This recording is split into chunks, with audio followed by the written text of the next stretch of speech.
Hi, so you are an activist for Skytrain. You run your own blog. Do you receive any funding from any transit-related entities, whether private or public? Not at all. Back in the election in October, we did run a third-party campaign for which the funding sources we received, which were largely donations from individual citizens, were disclosed. I think that was the only time when we run a large-scale funding campaign. Everything else has been through the generous donations from our supporters and to an extent out of my own pocket. Okay, so really I'm sure those are transit. available. I'm sorry, Councillor Hardwick. I apologize. This was my fault for not mentioning, as I had earlier, that speakers do not need to answer any council members' questions if they choose not to. And I'm not alluding to you specifically, but I'm just reading over my script. So I've stopped your timer. I'll start it again, but just letting speakers here know that as well. Thanks.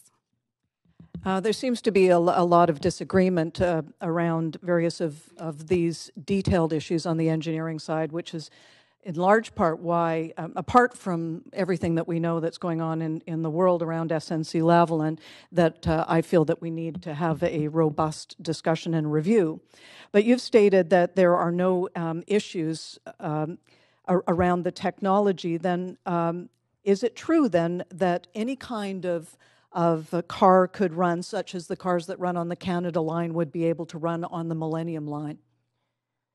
Theoretically, manufacturers would only have to build cars to specific widths and heights. So the cars would have to fit on our system's tracks. They would have to meet certain weight standards, and they would have to use our linear induction motors, which may not necessarily even be supplied by Bombardier, as far as I know.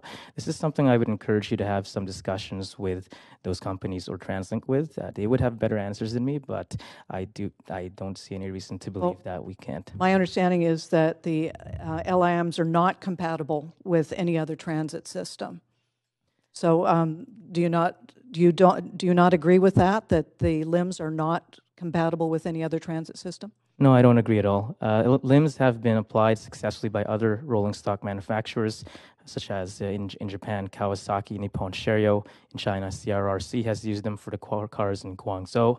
So I would suggest that you consider reaching out to some other manufacturers, but I would not think so. Well, that's part of the reason that a review is in order. As SNC-Lavalin sold its patents for originally the Lavalin-owned Advanced Light Metro to Bombardier, upon amalgamation with the bankrupt Lavalin with SNC, does not selling of patents indicate how now called Art Movia Metro is indeed a proprietary railway? 15 seconds.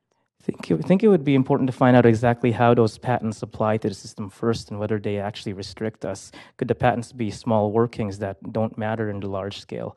I guess let's find out, but we don't want to send the wrong message to our partners in delivering transit. Finding out then would be a review. Thank you. Okay.